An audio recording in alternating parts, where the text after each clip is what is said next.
Bienvenue. Aujourd'hui, on se penche sur une histoire vraiment déconcertante, celle de Dorothée Puente. Oui, une femme de 51 ans qui, en Californie, ouvre une pension. L'idée, c'était d'aider des personnes malades, handicapées. Voilà, un projet qui semble tout à fait louable au départ.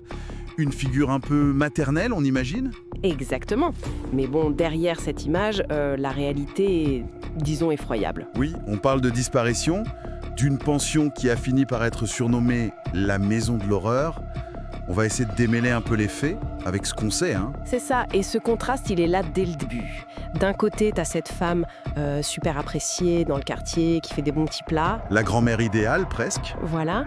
Et de l'autre, une vie construite sur pas mal de mensonges. Elle a même inventé toute une histoire sur une enfance au Mexique pour son mari Fred. Ah oui, ok. Son passé réel, on en sait quoi alors?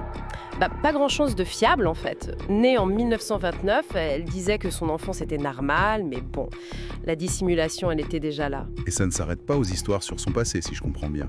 Avant la pension, il y a déjà eu des problèmes avec la justice. Oui, tout à fait. Des faux chèques d'abord. Ça l'a même menée en prison. Il y a aussi eu des accusations de violence contre un certain Johnson. Et puis, juste après sa sortie de prison, des vols. Elle ciblait des personnes âgées. On a l'impression qu'elle tâtonnait en quelque sorte. Qu'elle cherchait sa voie criminelle, si on peut dire. C'est un peu ça, oui. C'est une escalade en fait. Elle monte un service de comptabilité, puis elle ouvre un resto, le Round Corner, avec une associée, Ruth. D'accord. Et là, quand le mari de Ruth tombe malade, très malade, Dorothée, elle en profite. Elle détourne l'argent de leur entreprise.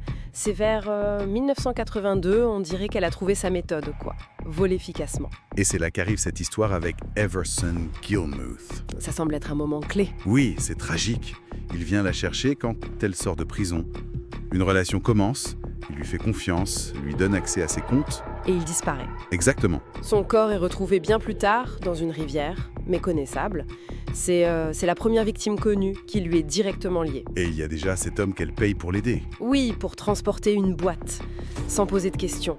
C'est un élément important, cet homme qui va l'aider sans savoir ou sans vouloir savoir. Et c'est comme ça que la pension démarre, dans la maison qu'elle a récupérée de Ruth. C'est ça, la grande maison. Et puis, il y a ce partenariat, assez incroyable, avec une assistante sociale, Peggy Nicholson. Attends, une assistante sociale. Ok. Elle lui envoyait des gens? Oui. 19 personnes. Au fil des années, Peggy Nicholson lui adresse 19 personnes, toutes vulnérables. Et toutes? Toutes disparaîtront après s'être installées chez Dorothée. Son système se met en place. Séduire, obtenir le contrôle financier, puis l'élimination. Probablement par empoisonnement. L'empoisonnement? Oui, les sources parlent d'achats réguliers de sédatifs, alors qu'elle n'en avait pas besoin pour elle-même. Et des résidents qui ont témoigné plus tard d'un goût bizarre dans l'eau. Et la cuisine, c'était interdit d'accès pour eux. C'est glaçant. Et les corps, elle en faisait quoi? Alors là, c'est l'horreur absolue. Certaines, elles les enterrent dans le jardin. Elle disait aux voisins qu'elle mettait de l'engrais. De l'engrais, mon Dieu. D'autres jetées dans la rivière, comme Gilmuth, ou cachées en forêt. Les voisins, ils se plaignaient des odeurs, des odeurs pestilentielles. Mais bon, son image de gentille mamie, ça l'a protégée longtemps. Et elle utilisait toujours cet homme pour l'aider. Oui, pour creuser ou pour se débarrasser de ce qu'elle appelait des déchets. Dans des sacs poubelles, avec une brouette. Mais comment ça a fini par éclater tout ça? C'est la disparition d'une résidente, Berthe Montoya, qui déclenche tout. Un autre résident, John, il a des doutes depuis un moment. Il alerte la police, discrètement. Qu'est-ce qu'il avait remarqué? Plein de choses. Des malaises bizarres après les repas, les disparitions qui suivaient toujours ces malaises, les odeurs fortes quand elle faisait des trous dans le jardin, souvent la nuit. Et puis, la nuit où Berthe a disparu, il a entendu un bruit sourd. Son témoignage a été décisif. Et là, la police fouille le jardin. Oui, et il trouve plusieurs corps. Certains avaient encore leur montre qui fonctionnait. Il trouve aussi la pelle, probablement pour creuser, mais peut-être aussi pour frapper. Et Dorothée? Sa réaction? Au début, elle nie tout en bloc. Puis, pendant que la police enquête, elle prend la fuite.